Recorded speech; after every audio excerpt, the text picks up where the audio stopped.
The expulsion of the Acadians. The expulsion of the Acadians, also known as the Great Upheaval, the Great Expulsion, and le Grand Dérangement, was the forced removal by the British of the Acadian people from the present-day Canadian maritime provinces of Nova Scotia, New Brunswick, Prince Edward Island, and area also known as Acadie. The expulsion 1755 to 1764 occurred during the French and Indian War, the North American theater of the 7 Years' War, and was part of the British military campaign against New France. The British first deported Acadians to the 13 colonies, and after 1758 transported additional Acadians to Britain and France. In all, approximately 11,500 Acadians were deported. After the British conquest of Acadia in 1710, the 1713 Treaty of Utrecht allowed the Acadians to keep their lands. Over the next 45 years, however, the Acadians refused to sign an unconditional oath of allegiance to Britain. I repeat, the Acadians refused to sign an unconditional oath of allegiance to Britain. During the same period, they also participated in various military operations against the British and maintained supply lines to the French fortresses of Louisbourg and Fort Beauséjour. As a result, the British sought to eliminate any future military threat posed by the Acadians and to permanently cut the supply lines they provided to Louisbourg by removing them from the area. Without making distinctions between the Acadians who had been neutral and those who had resisted the occupation of Acadia, the British governor Charles Lawrence and Nova Scotia Council ordered them to be expelled. In the first wave of the expulsion, Acadians were deported to other British colonies. During the second wave, they were deported to Britain and France, from where they migrated to Louisiana. Acadians fled initially to francophone colonies such as Canada, the uncolonized northern part of Acadia, Île Saint-Jean and Île Royale. During the second wave of the expulsion, these Acadians were either imprisoned or deported. Throughout the expulsion, Acadians and the Wabanaki Confederacy continued a guerrilla war against the British in response to British aggression, which had been continuous since 1744, see King George War and Father Le Loutre War. Along with the British achieving their military goals of defeating Louisbourg and weakening the Mi'kmaq and Acadian militias, the result of the expulsion was the devastation of both a primarily civilian population and the economy of the region. Thousands of Acadians died in the expulsions, many from diseases and drowning when ships were lost. On July 11, 1764, the British government passed an order in council to permit Acadians to legally return to British territories, provided that they make an unqualified oath of allegiance.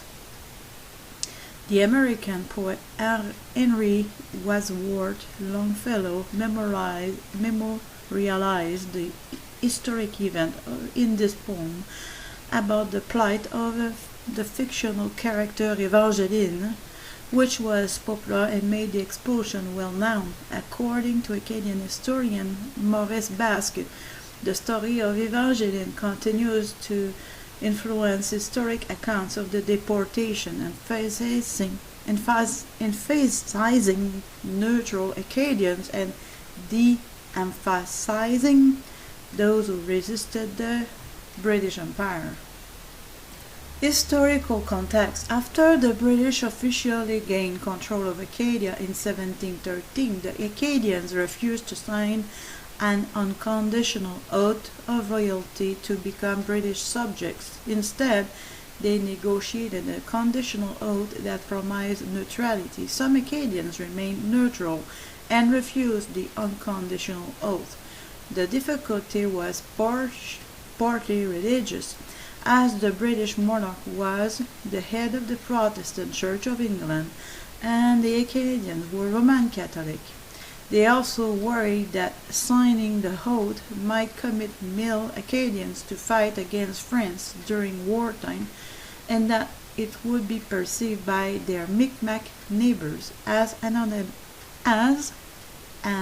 acknowledgement of the British claim to Acadia, putting Acadian villages at risk of attack from Micmac. Other Acadians refused to sign an unconditional oath because they were anti-British. Various historians have observed that some Acadians were labeled neutral when they were not. By the time of the expulsion of the Acadians, there was already a long history of political and military resistance by Acadians and the Wabanaki Confederacy to the British occupation of Acadia. The Micmac and the Acadians were allies through their Catholicism and numerous intermarriages. While the Acadians were the largest population, the Wabanaki Confederacy, particularly the Micmac, held the military strength in Acadia even after the British conquest. They resisted the British occupation and were joined on numerous occasions by Acadians.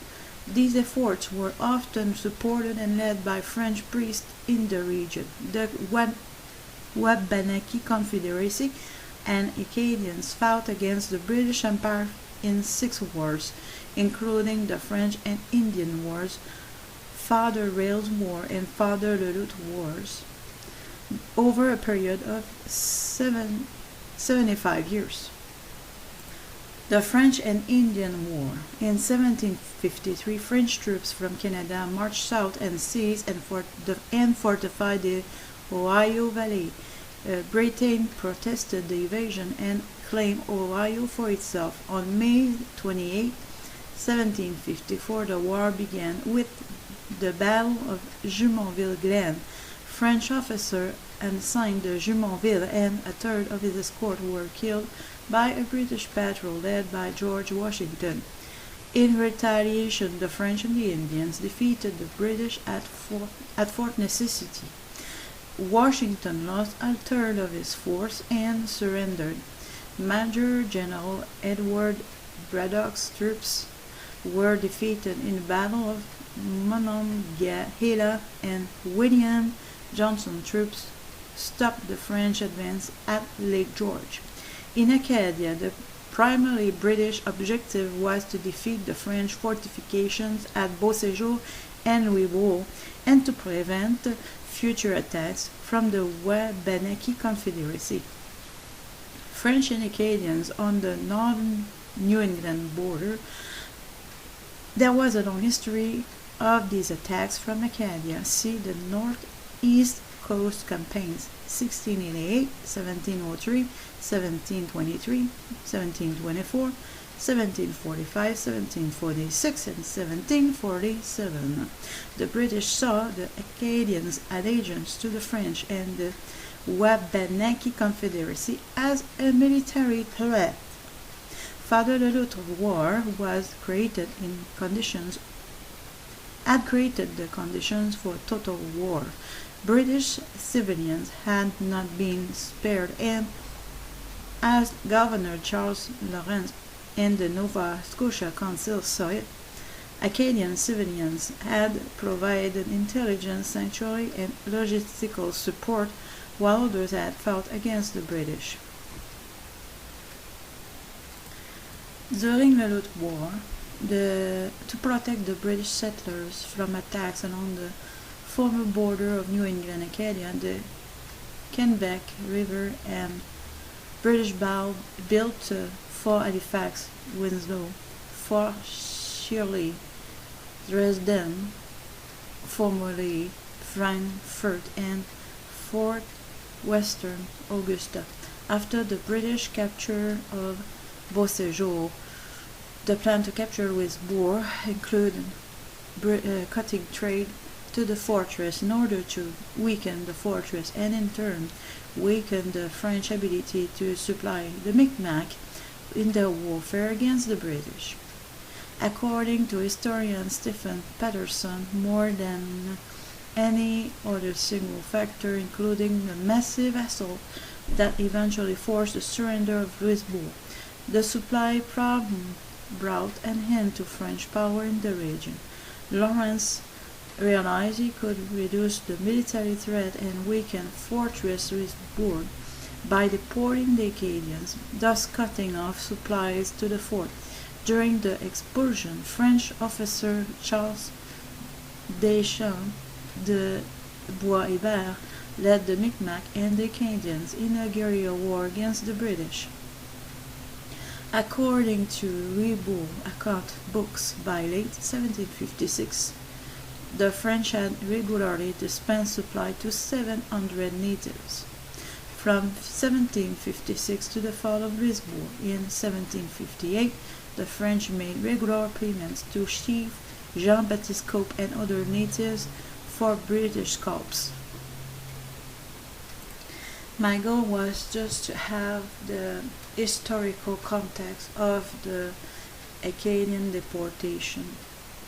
I will just list the British deportation campaigns. You had the Bay of Fundy, 1755. I will provide the link. It is, in fact, it is a Wikipedia link.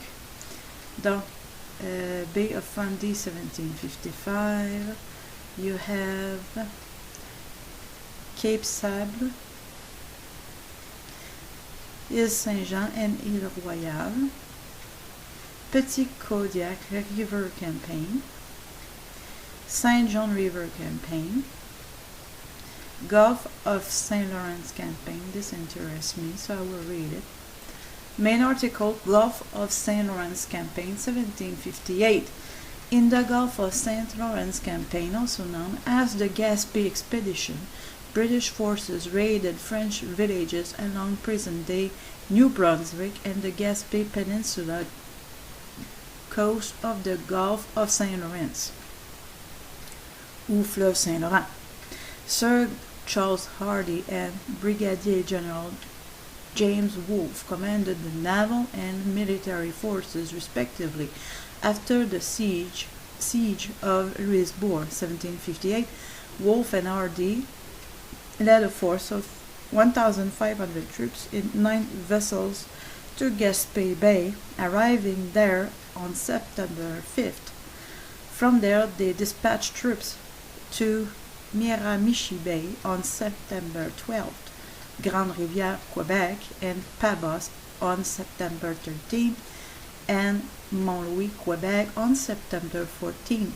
Over the following weeks, Hardy took 4 sloops or schooners, destroyed about 200 fishing vessels, and took about 200 prisoners. Then you have Restigouche, you have Halifax, you have Maine. The deportation destinations, you have, I'm just listing them, Maryland, Massachusetts, Maine, Connecticut, Pennsylvania and Virginia, Carolinas, and Georgia. We're talking about, of course, North Carolina and South Carolina and Georgia, France and Britain, and the fate of Acadians that I won't have the time to read. And also you have the historical comparisons listed, the commemorations also, as well as, of course, the references. I will I will put the link in the video description. Thanks for listening.